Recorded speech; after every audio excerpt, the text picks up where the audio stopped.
TN24 সংবাদে আমি শর্মি আপনাদের স্বাগত জানাচ্ছি। চলুন দেখে নেওয়া যাক আজকের কিছু গুরুত্বপূর্ণ সংবাদ শিরোনাম। লোকসভায় মহিলা সংরক্ষণ বিলের বিরোধিতা করায় সোনাইয়ে আক্রোশ, পদযাত্রা মহিলাদের। লেবুর বন্দে বৃদ্ধের ঝুলন্ত দেহ উদ্ধার। শিলচরে হাইকোর্ট বেঞ্চ স্থাপনের দাবিতে সচেতনতা সভা, জোরদার হচ্ছে আন্দোলন। বিধানসভার বিশেষ অধিবেশনে জনগণের দাবি নিয়ে সরব হতে পারলেন না বিধায়ক রঞ্জিত দেববর্মা। এখন আসছি বিস্তারিত সংবাদে। লোকসভায় মহিলা সংরক্ষণ বিল তথা নারী শক্তি বিলের বিরোধিতা করার ফলে বিরোধীদের ধিক্কার জানিয়ে সোনাই শহরে মিছিল করলেন বিজেপির মহিলা মোর্চার সদস্যরা।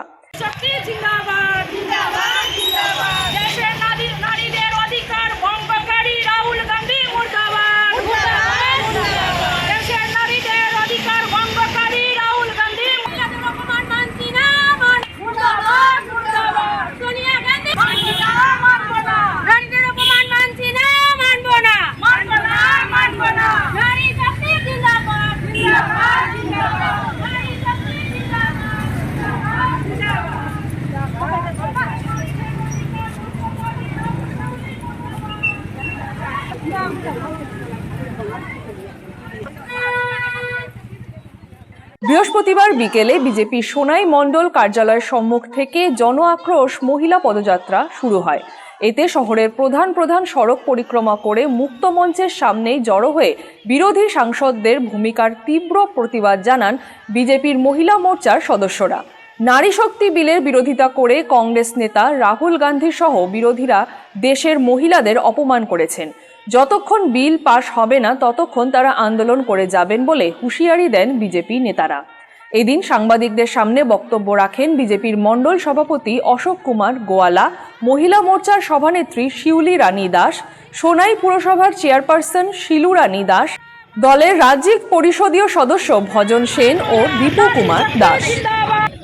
16 এপ্রিল বা 16-17 এপ্রিল আমাদের সংসদে বিরোধীরা যেভাবে মহিলাদের বিল যেভাবে পাস করার সময় তো করতে দেয়নি, এই জন্য আমরা এই আন্দোলন চালাচ্ছি।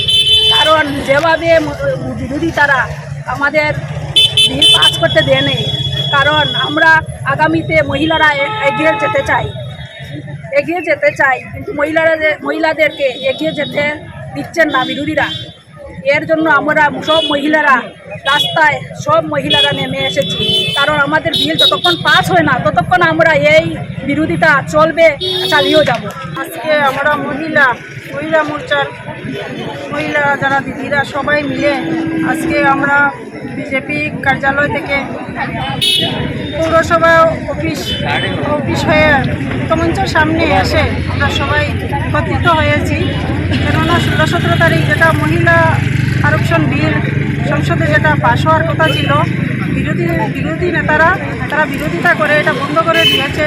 আমরা যারা নেতারা এটা বিরোধিতা করেছে তাদেরকে আমরা ধিক্কার জানাই। কংগ্রেসের রাহুল গান্ধী, তাদেরকে ধিক্কার জানাই। সোনিয়া গান্ধী, প্রিয়াঙ্কা গান্ধী, সবাইকে আমরা ধিক্কার জানাই। আর আমরা মহিলা যারা আমরা সবাই একত্রিত হয়েছি, সবাই মিলে এটা আমরা চালিয়ে যাব। এই অধিকার এটা বন্ধ করবো না যতদিন বিল পাস না হয়। ধন্যবাদ, নমস্কার। কাছাড় জেলার লেবুরবন্দ এলাকায় আনুমানিক 65 বছর বয়সী সখীচরণ চৌধুরীর ঝুলন্ত দেহ উদ্ধার হওয়ায় ব্যাপক চাঞ্চল্যের সৃষ্টি হয়েছে। পরিবার সূত্রে জানা গেছে, বুধবার বিকেলে গরু আনতে বের হয়ে তিনি নিখোঁজ হয়ে যান। এরপর বৃহস্পতিবার পরিবারের সদস্যরা বিভিন্ন স্থানে খোঁজাখুঁজি শুরু করেন। খোঁজ চালানোর এক পর্যায়ে হাতিছড়া চা বাগানের একটি গাছের ডালে তাকে ঝুলন্ত অবস্থায় দেখতে পান। পরবর্তীতে পরিবারের লোকজনই মৃতদেহটি শনাক্ত করেন। ঘটনার খবর পেয়ে হাতিছড়া এলাকার পঞ্চায়েত প্রতিনিধিরা ঘটনাস্থলে পৌঁছান এবং সঙ্গে সঙ্গে শিলচরের মালুগ্রাম থানায় খবর দেওয়া হয়।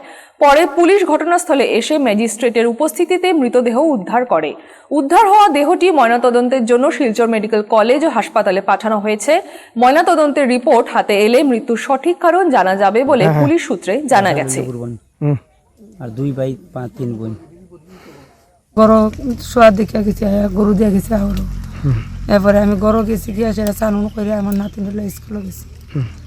স্কুল থেকে আইসি আয়া কইছি তোমার বাবা কইছে গরুরে ঘাস খাওয়াইতো, ডেলি এমন সময় আয়া ঘাস খাওয়াইতো, 12টার সময় তাই না গরু চড়া, আর সন্ধ্যার সময় গরু যা কালকে গেছে না।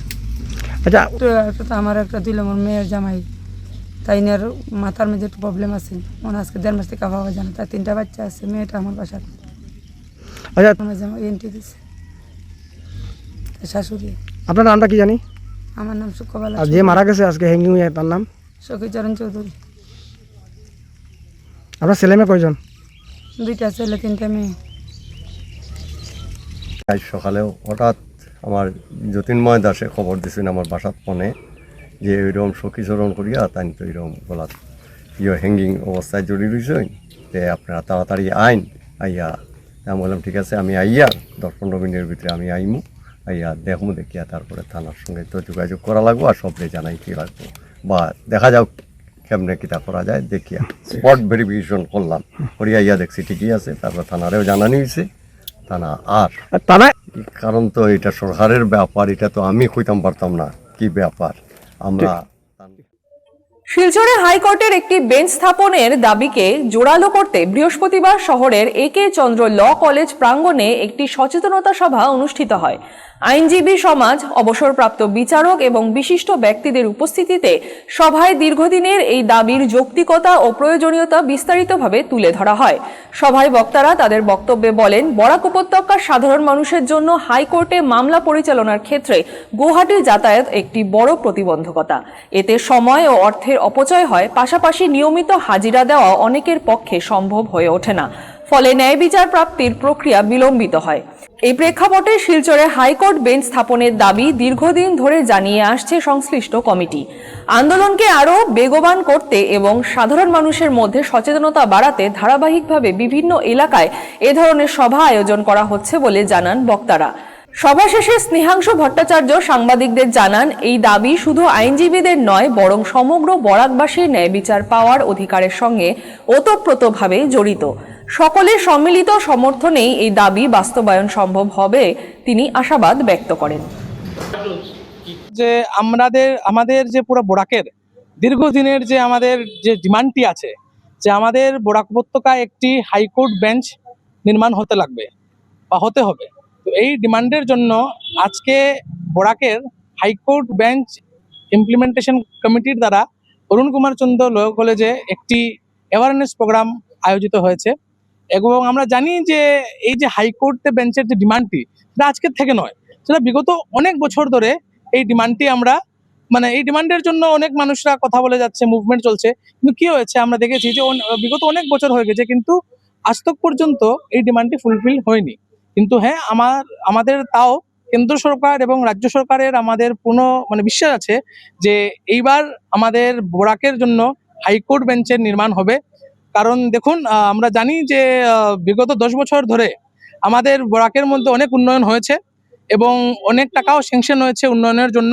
তাই এটা একটা ছোটখাটো একটি ডিমান্ড, এটা হলো গিয়ে বরাকের জনসাধারণের জন্য, জনসাধারণের পক্ষের ডিমান্ড। তো আমরা জানি যে এই ডিমান্ডটি ফুলফিলমেন্ট হবে, তাই আমরা আজকে অ্যাওয়ারনেস প্রোগ্রাম করেছি। সেখানের মধ্যে আমরা আজকে এটাই নির্ণয় নেওয়া হয়েছে যে একটি ভব্য র্যালিও হবে, বিভিন্ন বিভিন্ন জায়গায় গিয়ে আমরা এই বিষয়টি নিয়ে আমরা চর্চা করব, আলোচনা করব, হ্যাশট্যাগ ক্যাম্প চালানো হবে। তো এটাই, ধন্যবাদ। এবং আমি আবার আমাদের যে মুখ্যমন্ত্রী মাননীয় ডক্টর হিমন্ত বিশ্ব শর্মাজিকে আমি হাত জোড়ে নিবেদন করছি যে আমাদের এই বরাককে আমাদের বরাক যেন জাস্টিস পায় এবং এই ইমপ্লিমেন্টটা যেন, এই হাইকোর্ট বেঞ্চ ইমপ্লিমেন্টটা যেন আমাদের বরাকে অতি শীঘ্র যেন হয়। ধন্যবাদ। খোয়াইবাসীর দীর্ঘদিনের দুর্ভোগ ও খোয়াই আগরতলা ভায়া সুবল সিং জাতীয় সড়কের বিপজ্জনক পরিস্থিতি নিয়ে বরাবরই সরব হতে দেখা গেছে তাকে। কথা ছিল বিধানসভার একদিনের বিশেষ অধিবেশনে এই ইস্যুটি তিনি তুলবেন, কিন্তু বিশেষ অধিবেশনের কারণে বিধায়ক রঞ্জিত দেব বর্মা তা উত্থাপিত করতে পারেননি। বৃহস্পতিবার অনুষ্ঠিত বিধানসভার একদিনের বিশেষ অধিবেশনে এই জনগুরুত্বপূর্ণ বিষয়টি নিয়ে প্রশ্ন তুলতেই তা সরাসরি নাকচ করে দেন অধ্যক্ষ রামপদ জমাতিয়া। এই রাস্তার জন্য আমি মাননীয় মুখ্যমন্ত্রী মহোদয়কে চিঠি দিয়েছি এবং ত্রিপুরার বিধানসভায় গত বাজেট অধিবেশনে আমি উঠিয়েছি এই রাস্তাটা কি অবস্থাটা আপনি দেখেন গাড়িটা কিভাবে উঠছে, এখানে জনসাধারণ যেভাবে অসুবিধা হচ্ছে দৈনন্দিন, মনে হচ্ছে আরো 2 দিন বৃষ্টি হলে এই রাস্তাটা বন্ধ হয়ে যাবে, তখন জনজীবন এমন দুর্ভোগ পোহাবে এটা বলার অপেক্ষা রাখে না। বিশেষ করে এই রাস্তা এখন লাইফ লাইন, যে আসাম আগরতলা বা খোয়াই থেকে কয়লা শহর, ধর্মনগর থেকে এই রাস্তাটা ম্যাক্সিমাম ব্যবহার হয় এবং দৈনন্দিন এই রাস্তা ফলে পবিত্র বিধানসভায় খোয়াইবাসীর নিত্যদিনের জীবন ঝুঁকির এই করুণ চিত্র তুলে ধরতে পারলেন না বিধায়ক রঞ্জিত দেব বর্মা। এদিন বিধানসভার অধিবেশন শুরু হতেই বিধায়ক রঞ্জিত দেব বর্মা জাতীয় সড়কের বেহাল দশা নিয়ে সরব হওয়ার চেষ্টা করেন, কিন্তু অধ্যক্ষ সেই প্রস্তাব খণ্ডন করে দেওয়ায় জনগণের এই মৌলিক সমস্যাটি আলোচনার সুযোগ পায়নি। উল্লেখ্য, গতকালই বিধায়ক জানিয়েছিলেন যে এই সড়কটি এখন লাইফ রিস্কে পরিণত হয়েছে এবং বর্ষার আগে এর সংস্কার অত্যন্ত জরুরি। আজ বিধানসভায় বিশেষ অধিবেশনের কারণে তা তিনি উত্থাপন করতে না পারায় রঞ্জিত দেব বর্মা কিছুটা হতাশ হয়ে পড়েন। না, বিজনেস এজমেন্টের সময় এগুলি সবকিছু আলোচনা হয়েছে। না, এটা অনারেবল মেম্বার, এটা জরুরি বিষয়, কালকে গাড়ি হাতে গেছিল না, এটা কিছু হয়নি, কিছু হবে না। এটা মানে এটা অনুরোধ করছি, না করবেন না।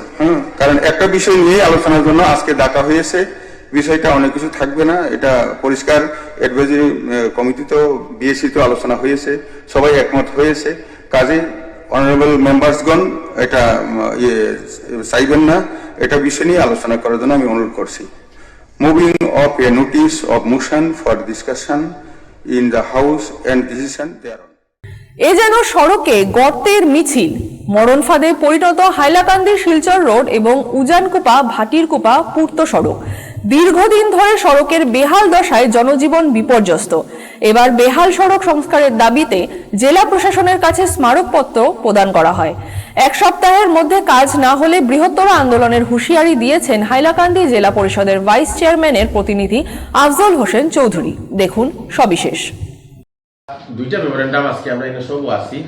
আমরা এক্সিকিউটিভ ইঞ্জিনিয়ার পিডব্লিউডি রোডস ডিভিশনও গিয়া ইঞ্জিনিয়ারকে না পাইয়া অ্যাসিস্ট্যান্ট ইঞ্জিনিয়াররা তো আমরা দিয়ে আইছি। দুইটা মেমোরেন্ডাম আছে।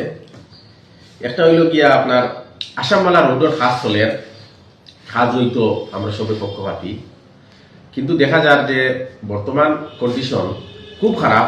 রেইনি সিজন চলের, বর্ষা চলের, অত আইনসাইন্টিফিক খাম ওর আসামমালা প্রজেক্টও কিছুদিন পরে দেখা যায় কতটুকু মাটি ফালানি হয়, একটা সাইডে পাথর ফালানি হয়, আরেক সাইডে ফালানি হয় না। বিভিন্ন জায়গায় জল জমা হয়েছে, বিভিন্ন জায়গায় খাদা মাটি হয়েছে, প্যাক হয়েছে, মানে মানুষের চলার অবস্থা খুব কঠিন হয়ে গেছে। অনেক ছাত্রছাত্রী স্কুল কলেজ আইতে পাত্রা না, অনেক বাইক লইয়া মানুষ গিয়া রাস্তার মধ্যে পত্রা, অনেক গাড়ি ঘোড়া অ্যাক্সিডেন্ট হয়। যার লাগি আমরা আজকে এটা কোন রোড আসামমালা বিশেষ করিয়া আপনার সমারিকুনাটু গাছতলা যে জায়গাটা, ওই জায়গাটা আমরা মেনশন করিয়া দিছি আজকে আপনার মেমোরেন্ডাম কপি দিয়া, যে এই জায়গাটা অতি সত্তর যাতে আসামমালা প্রজেক্টর আন্ডারে যারা এই কাজের দায়িত্বে আছে তারা অতি সত্তর কাজটা করেন। আর যদি দেখা যায় খুব শীঘ্রই এইগুলো সমস্যার সমাধান না করা হয়, তাই আমরা জনসাধারণ লইয়া এখানে আন্দোলনও করবো, যে মানুষের অনেক বেশি কষ্ট আর আমরা দেখতে পাই। আর এটা সমারিকুনাটু গাছতলা এই এরিয়াটা সবচেয়ে জনবহুল এলাকা, স্কুল কলেজ ইউনিভার্সিটি সব কিছু এই রাস্তার মধ্যে পড়ে, যার লাগে মানুষের দুর্দান্ত অসুবিধার সম্মুখীন হইতরা। যার লাগি এটা রিমিডিয়েট স্টেপ নেওয়ার লাগি আমরা মেমোরেন্ডামটা দিয়ে দিছি। তার সঙ্গে আরেকটা মেমোরেন্ডাম আমরা সাবমিট করছি, যেটা হইল গিয়া এনসি রোড হয়, অপোজিট বুল্লুক ফিরসাবর মুকাম সাতপুর বাটির গুফা রোড, যেটা এখানেও দেখা গেছে বাইপাস থেকে আমরা ঠিক রাস্তার হালি যে রাস্তার দিকে যাওয়ার সময়ও এখানে অনেক দিন থেকে জমা জল থাকে, যেখানে কোনো সাইডে দিয়ে যাওয়ারও পথ নাই। স্কুল কলেজের ছাত্রছাত্রী জুতা খুলিয়া তারপরে মেইন রোড হইয়া উঠতে লাগে। সাধারণ মানুষ মানে প্রায় হাঁটু জল থেকেও বেশি। কেন পিডব্লিউডি ডিপার্টমেন্ট এখানে পুরা অন্ধকারে কয়েকদিন থেকে মানুষে অনেক কমপ্লেন করে করে, কিন্তু পিডব্লিউডি ডিপার্টমেন্টের কোনো ধরনের স্টেপ লয় না। যার লাগে আজকে আমরা গিয়া একলগে দুইটা মেমোরেন্ডাম দিছি, যে এই পিডব্লিউডি যেখানে যে জমা জলটা আছে বুলুক ফিরসাবর ঠিক অপোজিট সাইডও রাস্তার একদম কর্নারও NH06 এটা যাতে ইমিডিয়েটলি মানে জল নিষ্কাশনের ব্যবস্থা করা হয় এবং রাস্তাটা উঁচা করিয়া বাইপাসের লগে স্লোপ মিলাইয়া যাতে যাওয়া হয়। এই দুইটার প্রতিবাদ লইয়া আমরা গিয়া আজকে মেমোরেন্ডাম দিয়ে আইছি এবং ইঞ্জিনিয়ারের তরফ থেকে ইঞ্জিনিয়ারে আশ্বাস দিছো খুব শীঘ্রই এটা করবা।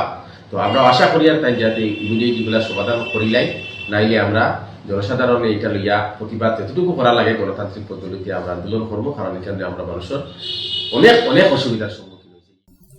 উধারবন্দ জগন্নাথ সিং কলেজে প্রথম অনুষ্ঠিত হলো আয়ুর্বেদিক চিকিৎসা শিবির। আয়োজক উধারবন্দ জগন্নাথ সিং কলেজের রাষ্ট্রীয় সেবা যোজনার কলেজের কর্মকর্তারা, সহযোগিতায় শিলচর আঞ্চলিক ইউনানি চিকিৎসা অনুসন্ধান কেন্দ্র।